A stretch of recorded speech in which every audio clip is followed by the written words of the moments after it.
기도하옵나이다. 아멘.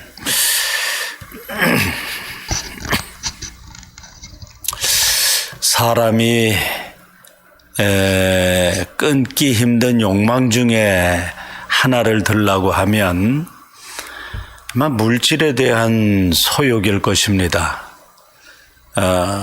현대를 살아가는 이 시대는 황금 만능주의 또 물질 만능주의가 되어서 모든 사람들이 물질을 우선적으로 추구하고 살고 있고, 많은 부를 가진 사람일수록 더 탐욕이 많은 것을 보게 됩니다.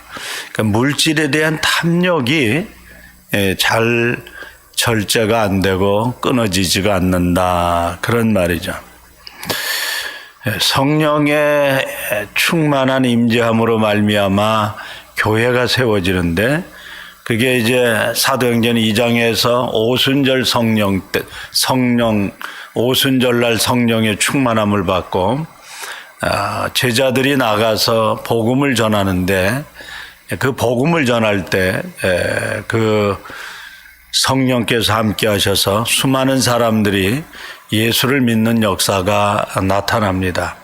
그래서 예루살렘 교회라고 하는 교회가 세워지는데, 얼마나 성령께서 강하게 역사하셨는가 하면, 베드로가 설교를 2장에서 할 때 3,000명이 돌아왔다고 했고, 또 3장에서 설교하고 4장까지 이어지는 말씀에 보면 5,000명이 돌아왔다고 하고, 그래서 예루살렘 교회는 수많은, 아마 10,000명 이상, 학자들의 한 20,000명 가량 되지 않았겠나 생각을 하는데, 굉장히 많은 사람들이 그 짧은 시일 안에 예루살렘 교회가 세워지게 되었죠. 그러면서 이 예루살렘 교회를 통해서 계속해서 복음이 왕성하게 전파됩니다. 그 교회의 본질이 뭐냐라고 이야기했을 때, 교회의 본질은 예수의 이름을 전하는 거예요. 예수의 이름을 전한다는 말을 다른 말로 표현하면 복음을 전하는 것이죠. 그것이 교회의 본질이고 교회가 최우선시해야 할 문제들이에요. 그런데 교회에 많은 사람들이 들어오면서 여러 가지 문제들이 파생했겠죠. 왜냐하면 거기에는 과부도 있고 또 가난한 사람들도 있고 여러 계층의 사람들이 들어왔을 거예요.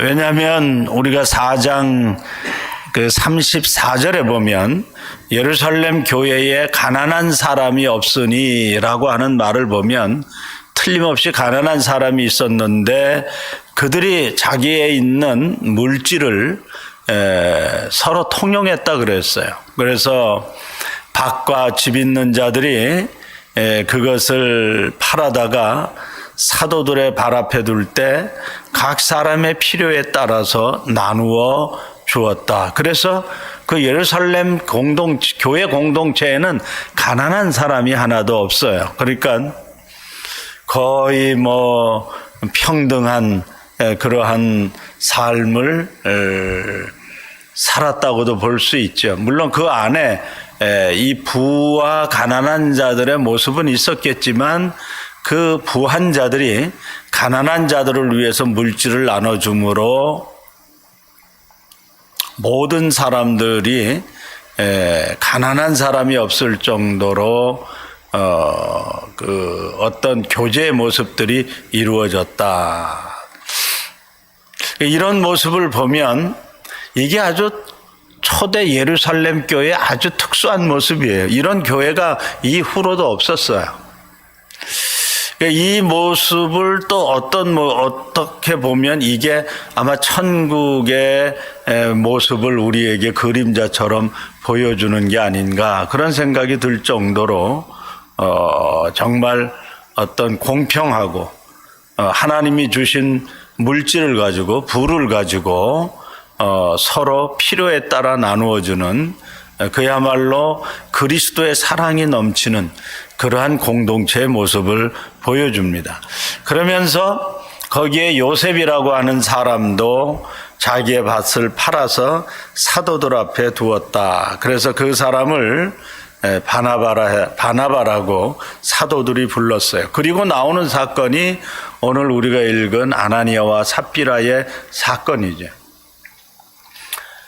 그러니까 이런 초대 공동체의 그 아름다운 모습을 아나니아와 이 삽비라 부부가 다 같이 보았고, 이 사람들도 초대 예루살렘 교회의 성도였으니까 그러한 모습을 다 보았을 거예요.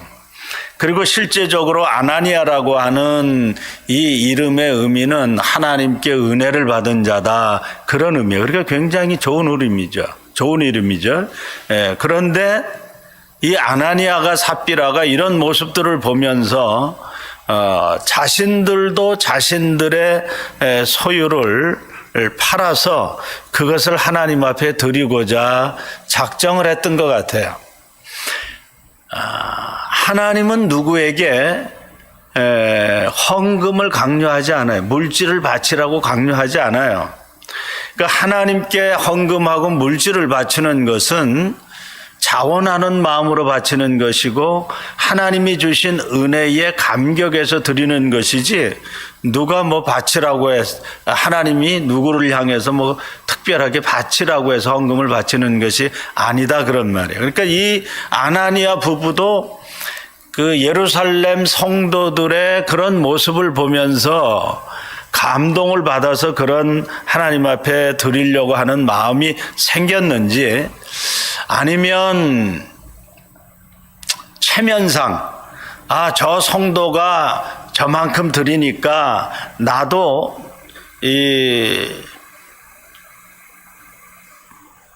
쉽게 얘기하면 초기 멤버, 개척 멤버, 이런 사람인데 저 사람이 드리는 만큼은 드려야지 하고서 하나님 앞에 드리려고 했는지, 그거는 우리가 성경에서 나타나지 않기 때문에 분명하지 않지만, 그런데 이 아나니아가 도중에 마음이 변한 것 같아요. 그래서 처음에는 자기의 소유를 다 팔아서 다 드리려고 했는데 마음이 바뀌어서 인색한 마음이 들어서 바뀌었는지, 그러면 다른 말로 표현하면 이게 물질의 어떤 집착 탐욕이죠.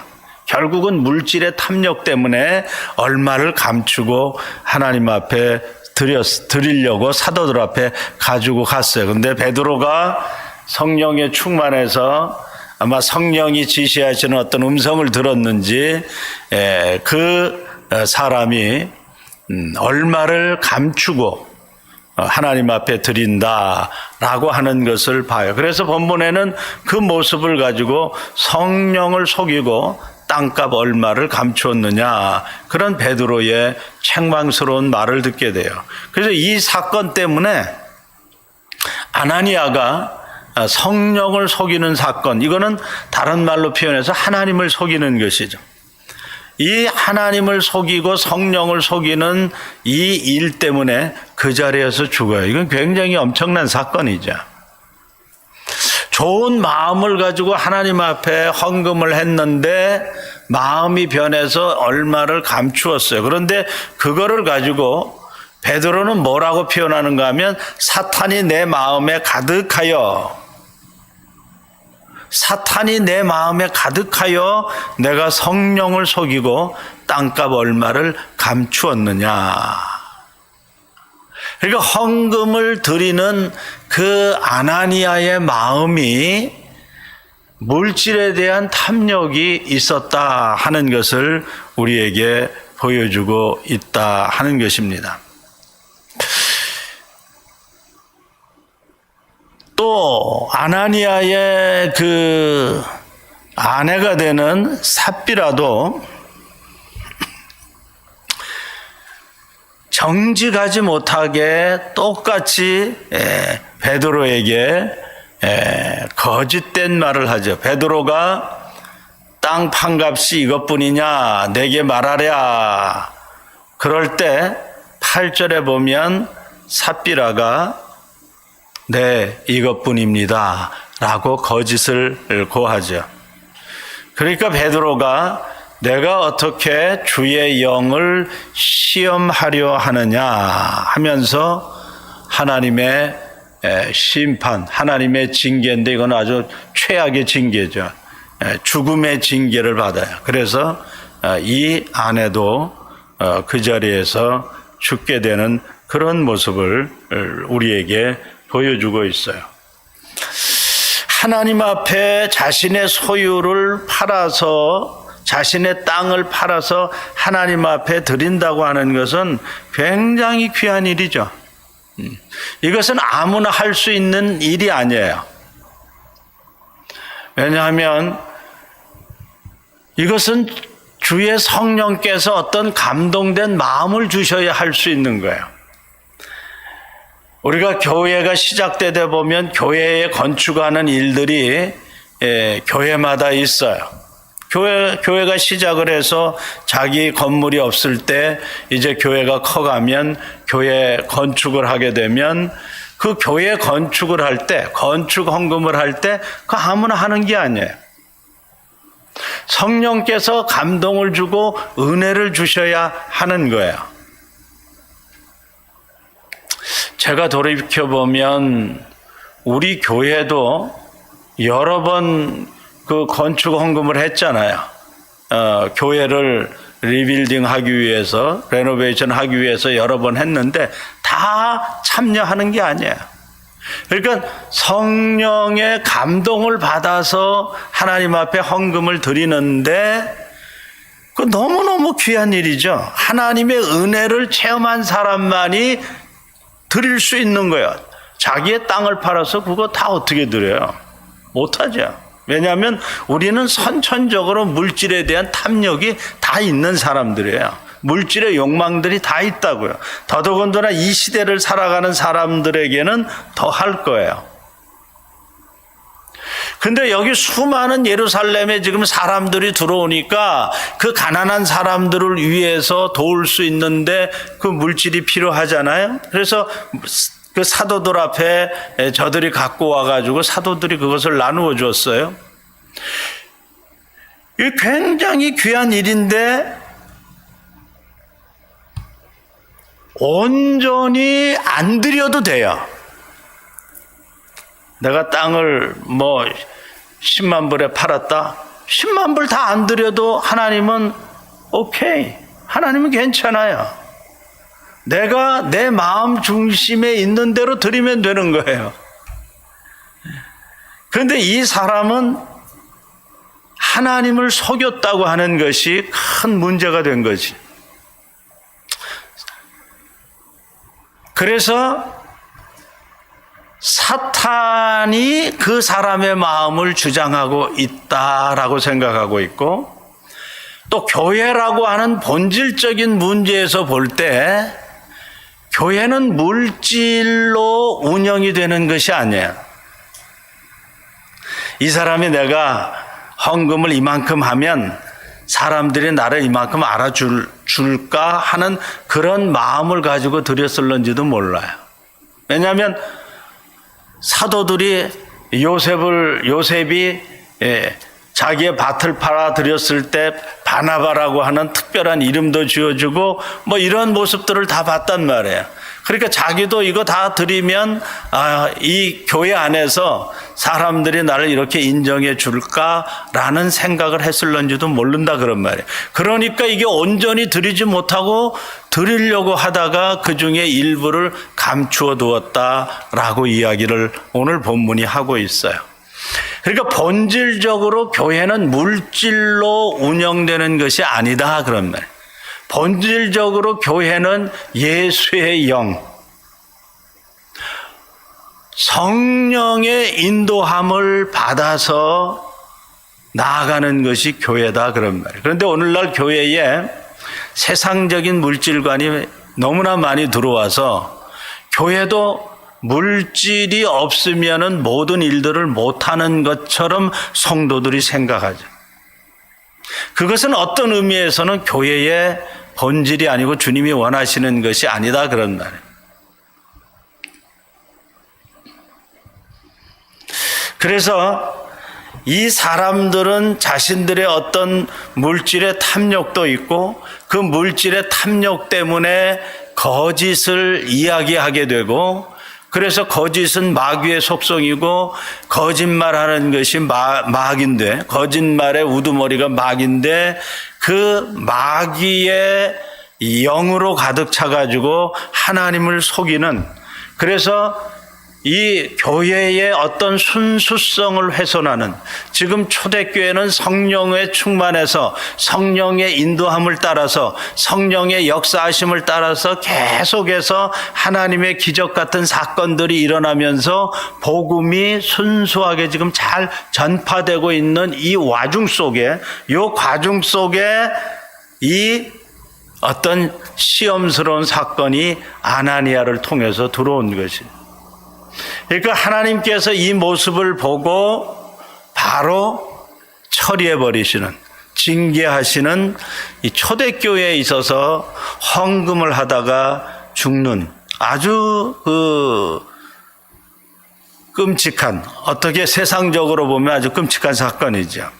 그러나 하나님이 교회를 교회답게 지키시는 하는 방법으로 하나님께서 이 사람을 징계하는 그런 죽음으로서의 징계하는 그런 모습을 우리에게 보여주고 있다 하는 것이죠. 그러니까 하나님 앞에 회개라고 하는 면들을 우리가 생각할 때 회개를 할 때 일부를 감추고 회개합니까? 그게 아니잖아요. 회개는 하나님 앞에 전적으로 다 내어놓고 회개하는 게 고백하는 게 회개죠. 그러니까 하나님 앞에 우리가 나아갈 때 모든 것을 전적으로 의지하고 맡기고 하나님 앞에 회개하면서 나아갈 때 하나님이 우리에게 큰 은혜를 베풀어 주시는 것인데 물질을 드리는 면에 있어서도 내 수준이 내 믿음의 정도가 안 되면 내가 이만큼 내 소유를 팔았지만 내가 하나님 오늘은 이만큼을 드리겠습니다 하고 진심을 다해서 드리면 하나님이 기뻐하시죠. 하나님이 돈을 헌금을 많이 하고 적게 하고 그것을 따라서 사람의 어떤 그 마음을 받으시는 분은 아니다 그런 말이에요. 근데 여기서 가장 문제가 되는 것은 사람은 속일런지 몰라도 하나님은 속일 수가 없는 것이죠. 이것이 오늘 우리들의 삶 속에서도 하나님 앞에 나아갈 때 우리 자신들을 잘 돌아봐야 할 문제다 하는 것입니다. 그래서 하나님 앞에 나아갈 때 내가 헌금을 드리든 예배를 드리러 나가든 봉사를 하든 내 믿음의 분량대로 최선을 다해서 드리면 되는 거예요. 그것이 헌금이 됐든 기도가 됐든 어떤 봉사가 됐든 그러면 그것을 하나님께서 기쁘시게 받는다 그런 말이에요. 그리고 교회 안에 이 물질 때문에 교회가 교회의 본질을 잃어버리는 그러한 모습을 하나님은 결코 용납하시지 않는다 그런 말이에요. 오늘날 교회가 세속화됐다고 하는 이야기들을 듣는 것은 결국 교회가 주님의 복음을 성령의 인도함을 먼저 생각하지 아니하고 어떤 물질적인 면을 먼저 생각하는 경향이 많다는 것이죠. 그러니까 성도들의 생각 속에 벌써 그런 게 꽉 들어가 있어요. 이런 일들을 할 때 이만한 돈이 필요한데 이만한 물질이 필요한데 이것이 없네 그러면 안 되겠구나 이런 생각을 한다 그런 말. 근데 교회는 그런 것으로 운영이 되는 것이 아니다 그러면 하나님이 필요하시면 누구를 통해서라도 하실 수 있는 분이 하나님이신데 성도들의 생각 속에 리더들의 생각 속에 항상 먼저 들어가 있는 생각이 성령을 의지하기보다는 물질을 의지하려고 하는 생각이 강하다 그런 말이죠. 그것은 자신들의 삶 속에서도 마찬가지예요. 교회라고 하는 조직체에서도 그런 생각을 한다면 자신들의 삶 속에서도 내가 어떤 일들을 만났을 때 내가 성도로서 교회로서 다른 말로 표현하면 교회로서 교회가 건물보다는 이 성도라고 하는 이 의미가 강하기 때문에 내가 성도로서 이 세상을 살아갈 때 어떤 일들을 만나면 내가 주님을 의지하고 성령을 의지하고 성령의 인도함을 따라 나가기보다는 이만큼이 필요한데 내가 의지하는 게 물질이다 그런 말이죠. 그래서 누구를 찾아가야 될까? 누구를 만나야 될까? 이런 게 먼저 들어간다 그런 말이죠. 이것은 전부 다 어떤 의미에서는 세상적인 사람들이 생각하는 가치관이고 세속주의죠, 이거는. 교회는 그런 걸로 운영이 되는 것이 아니다, 그런 말이에요. 교회는 오직 성령의 인도하심, 오직 복음으로. 그래서 오직 성령을 100% 의지하고 나가는 사람이 진정한 삶에서 자유함을 누릴 수 있다 하는 것이에요. 그런데 우리는 너무나 물질의 탐욕이 강해요. 그래서 하나님의 말씀을 따라가기보다는 내 생각을 따라가기가 훨씬 더 강하죠. 성령의 소욕을 따라가기보다는 내 육체의 소욕을 따라가기가 너무나 강하다 그런 말. 그런데 초대교회에 그런 모습이 아나니아를 통해서 지금 들어온 거예요. 그러니까 하나님께서 이 모습을 그대로 놔둘 수가 없다 그런 말이죠. 교회의 본질, 교회가 무엇을 하는 것인가? 교회는 누구를 의지하며 나가야 하는가 하는 이 본질적인 문제에서 하나님은 이 문제를 단호하게 처리하셨다 하는 것을 우리가 이 말씀을 통해서 보게 된다 그런 말이죠. 오늘날 교회들은 징계하는 것을 굉장히 꺼려해요. 그래서 현대 교회는 거의 징계가 없죠. 왜냐하면 징계를 받으면 징계를 받는 성도가 교회가 이 교회뿐이냐 하면서 다른 교회를 그냥 가버려요. 그럼 다른 교회로 가면 다른 교회에서 웰컴 하면서 환영을 해요. 옛날 50년대 60년대 교회는 다른 교회로 갈 때 교족별을 띄워주지 아니하면 다른 교회에서 받아주질 않았다고 해요. 그런데 오늘날 교회는 다른 교회에서 온다, 성도들이 온다 그러면 두 손 들고 환영하죠. 징계를 받았든 안 받았든 상관없어요. 징계받은 사람들에도 우리 교회 환영해요. 그러니까 그만큼 교회가 세속화됐다 그렇게 말할 수 있는 것이죠. 그래서 여기서 징계받으면 내 다른 교회 가면 되지 하고 그냥 가버리는 거예요. 그러니까 교회에서 징계하기도 힘들고 징계를 받으면 그 징계를 온전히 잘 받는 사람도 없어요. 그냥 가버리는 거지. 그 교회를 떠나면 되는 거니까. 그렇게 쉽게 생각해요. 그러니까 교회에서 교회가 무엇인가, 교회다운 교회를 보기가 힘든 시대가 됐다 그런 말이죠. 교회의 본질이 무엇인가 하는 것들에 대해서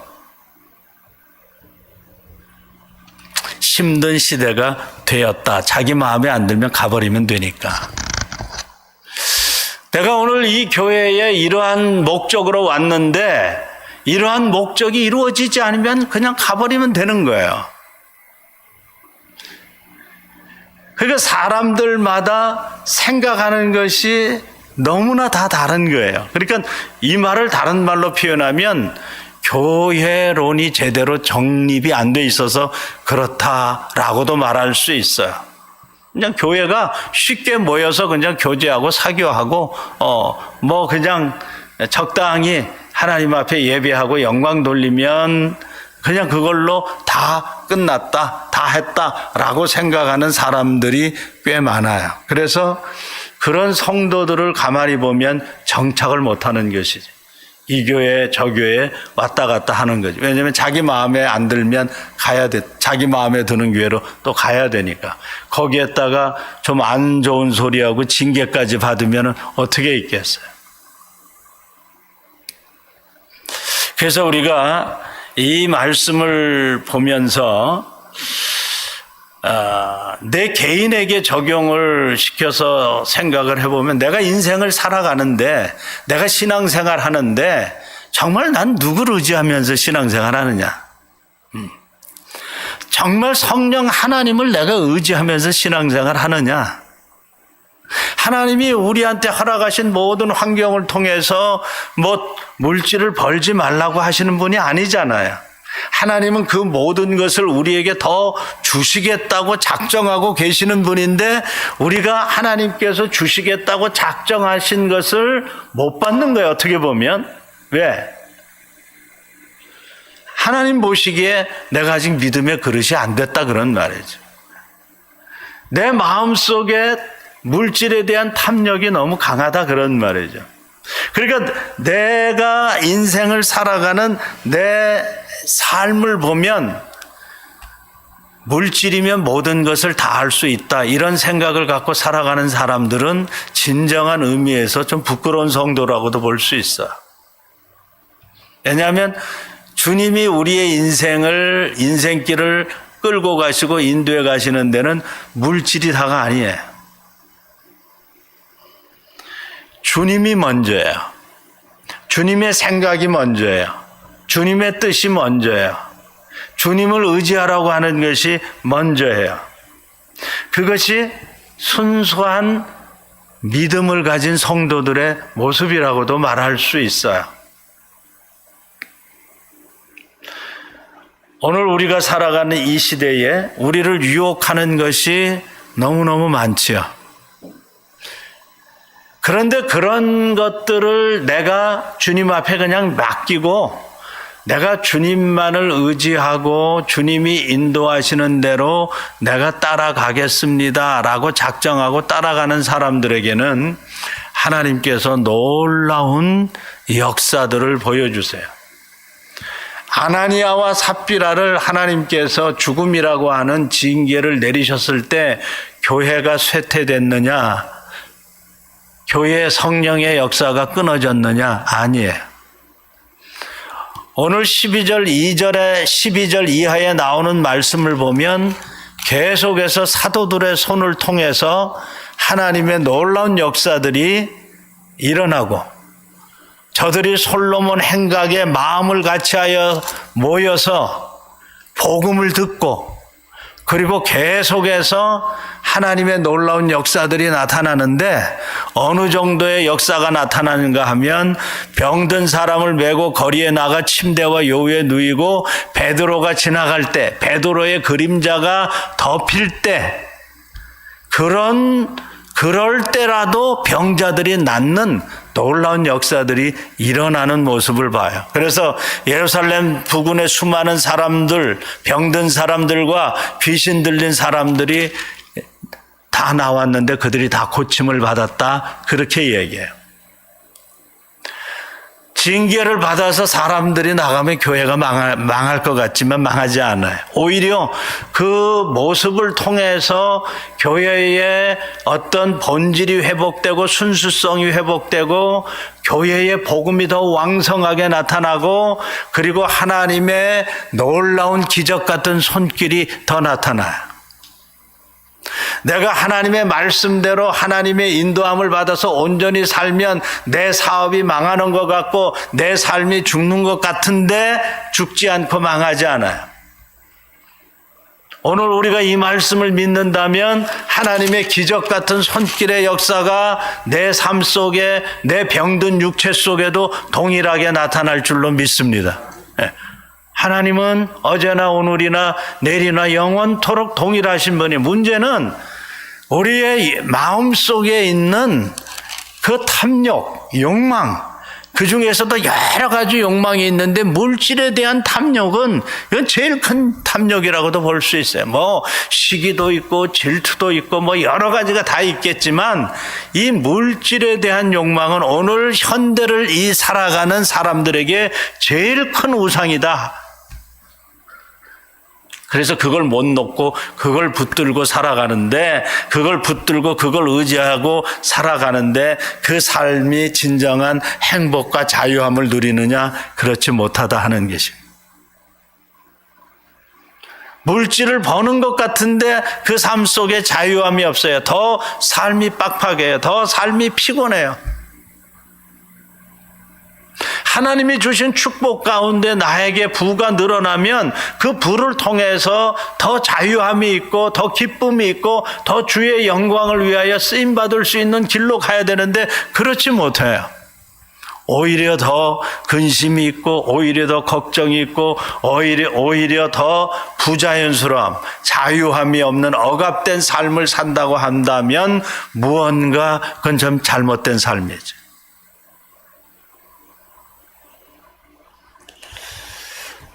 하나님을 속이는 것이 얼마나 큰 죄인가 하는 것을 우리가 이 말씀을 통해서 알아야 돼요. 그런데 우리는 너무나 쉽게 그냥 거짓말하는 데에 습관처럼 돼버려가지고 아주 무감각해졌죠. 오늘 왜 안 나왔어요? 좀 아파서요. 근데 아프긴 뭐 아파. 쌩쌩한데. 근데 아무 죄의식이 없어요. 그 정도로 무감각하게 됐다 그런 말. 그런데 그게 하나님 앞에서는 엄청난 죄악된 모습이다 그런 말이죠. 성도로서, 교회로서 자신의 어떠한 순수한 모습, 본질을 잃어버린 것이죠. 그것이 어떤 그 죄에 대한 탐욕이라고도 볼 수 있는데 가장 크게 나타나는 것이 아마 오늘날 누구에게나 다 동일하게 작용하는 물질에 대한 탐욕일 것이다. 그래서 우리가 이 물질에 대한 그 생각을 어떻게 하느냐는 우리에게 있어서 정말 중요한 것이고, 하나님 앞에 특별히 드릴 때 이건 체면으로 드리는 것도 아니고 내가 뭐 다른 사람들 보기에 인정을 받기 위해서 드리는 것도 아니고 내 위치가 이러니까 내가 드려야 되는 것도 아니죠. 만약 그런 마음을 가지고 드린다고 하면 뭐 하나님이 그렇게 기뻐하시지는 않을 거야. 그런데 더 나아가서 속이고 이 얼마를 감추고 드렸다고 하는 이 하나님을 속이는 이 행위는 정말 교회로서, 성도로서의 그 순수함을 잃어버린, 본질을 잃어버리는 그러한 모습이다 하는 것을 우리가 보고, 우리는 떡으로만 사는 자가 아니야. 이 말을 다른 말로 표현하면 물질로 사는 자가 아니다 그런 말이에요. 우리는 하나님의 말씀으로 사는 자다 그런 말이죠. 우리 지금 여호수아를 주일날 생각을 하는데, 여호수아를 보면서 누가 물질 때문에 죽은 사람 생각납니까? 아간이 어떻게 하다 죽었죠? 여리고성에서 점령했는데 거기 좋은 거, 은 같은 은을 자기 장막에 숨겼지요. 거기 보면 땅에 감추었다고 그랬어요. 오늘 여기에 3절 마지막 말씀에 보면 내가 성령을 속이고 땅값 얼마를 감추었느냐. 아간도 자기가 땅에 감추었다 그래서 똑같은 말이에요. 구약에서 아간이 자기가 외투와 은을 자기 장막 땅 밑에 감추었다고 그렇게 기록하고 있는데, 오늘 헬라 말로 여기 3절에 나오는 이 감추었다는 것이 그 아간이 감추었다고 하는 히브리 말과 똑같은 말이에요. 그러니까 이게 물질의 욕심, 탐욕이 있는 것이죠. 아간도. 결론적으로 내가 인생을 살아가면서 나는 정말 무엇을 의지하고 살아가느냐? 내가 주님을 의지하고 살아가느냐? 주님의 말씀을 의지하고 살아가느냐? 그 다른 말로 표현하면 성령을 의지하고 살아가느냐? 이 교회, 성도가 다른 말로 표현하면 교회라고 말할 수 있는데 교회의 어떤 순수성을 잃어버리지 않고 본질을 잃어버리지 않는 이 교회의 본질은 성령의 인도함을 받아서 살아가는 교회 공동체가 교회 공동체다 그런 말이죠. 교회에서 성령이 떠나가시면 그건 껍데기밖에 없는 교회죠. 교회라고 말할 수도 없는 것입니다. 그래서 우리 한 사람이 내가 교회로서의 사명, 성도로서의 또 개인적인 사명, 이 사명을 잘 감당하기 위해서는 나에게 은혜를 주신 교회의 본질이 무엇인가, 교회의 순수성, 성령의 역사하심이 늘 나타나는 것이 어떤 의미에서 교회의 순수성이에요. 진정한 주님과 연관되어 있는 성도요 교회라고 한다면 주님의 역사하심이 그 삶을 통해서 계속해서 나타나야 돼. 그래야 복음이 전파되고 그래야 주님이 영광을 받으시게 된다는 것이죠. 우리가 힘이 없는데 복음을 전할 수 있겠어요? 힘이 없으면 복음 못 전해요. 성령의 충만함을 받아서 힘이 있어야, 권능이 내 속에 있어야 복음을 전할 수 있는 거예요. 그리고 교회의 그 귀한 사명을 감당할 수 있는 거예요. 교회의 순수성을 세상 속에 나타낼 수 있다 그런 말이에요.